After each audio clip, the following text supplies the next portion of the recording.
Hello everyone. Today we're going to talk about discounts, markups, percentage, and rate of change using Microsoft Excel. One of the most common calculations used in retail is determining discounts and applying discount rates. Here I have a spreadsheet open with an original price and a sales price. What I will be doing is calculating the discount and discount percentage.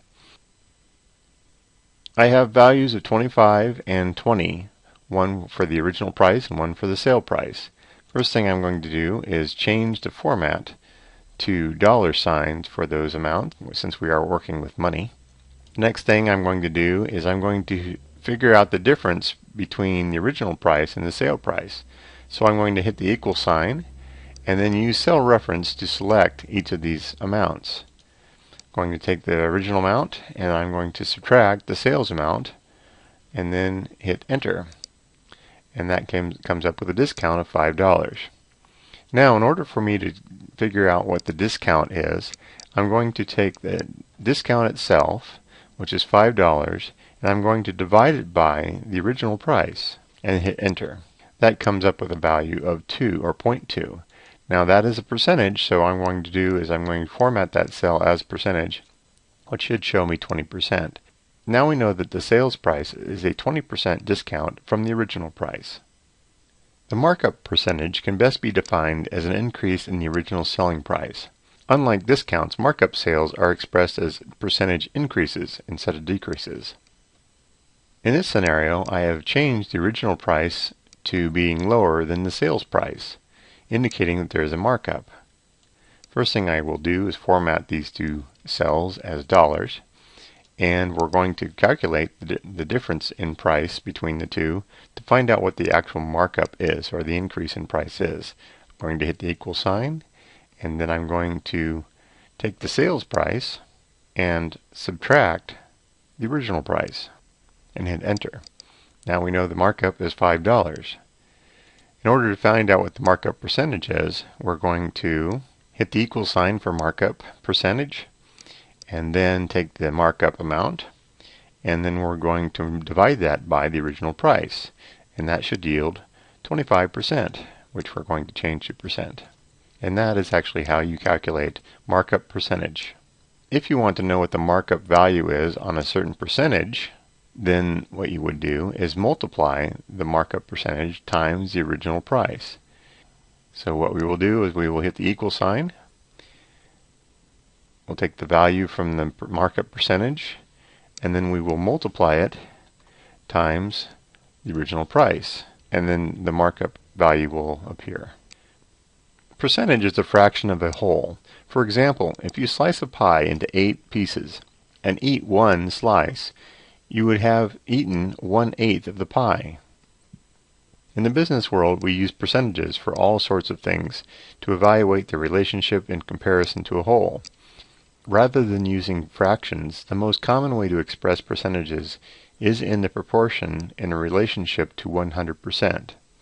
In the case of an 8-slice pie, each slice would be equivalent to 12.5% of the whole pie. For instance, let's say there are several people eating a pie. Let's say that there are 6 people. So what I'm going to do is I'm going to add 6 people.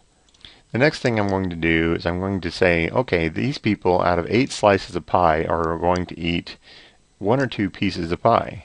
So the first person may eat 1 piece, the second person may eat 2 pieces, the third person may eat 2 pieces, and the rest of the people may eat only 1 piece. Now, to be sure that there are 8 slices of pie, I'm going to auto-sum this and verify that there are 8 pieces. Now, in order to figure out what the percentage is, I'm going to use absolute value to calculate my percentage.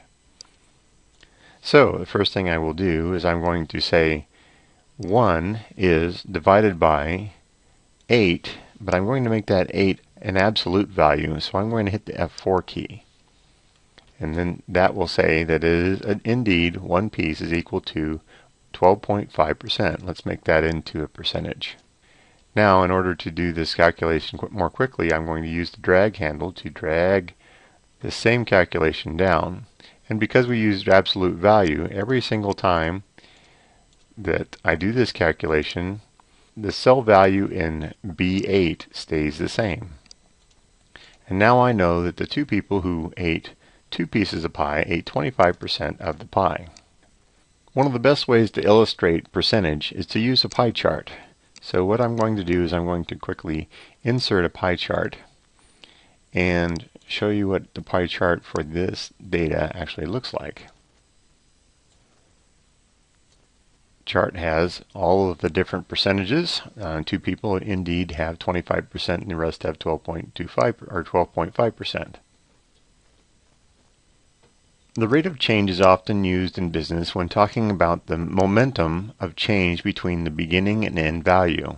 It is the speed at which a value changes over a specific period of time. For instance, if we were looking at the price of apples over a period of a year and looking at it month by month, we'll notice that the price changed a little bit each month. Rate of change is calculated by taking the ending value, dividing it by the beginning value, and then subtracting 1. Since I do not know the price per pound for the month before January, I cannot calculate the rate of change. Therefore, I'm going to put a 0 in for this amount. The next one is easy because I have February and January, the previous month, to work with. I'm going to hit the equal sign. I'm going to take February and then I'm going to divide that by January. And then I'm going to say -1 after that. Enter -1 after that. Now that we know that that's a percentage, we can carry that on through, and that calculation will indeed figure all the way through for the rest of the months. And we can verify that this calculation is indeed M3 divided by L3 minus 1. And that's how you calculate rate of change.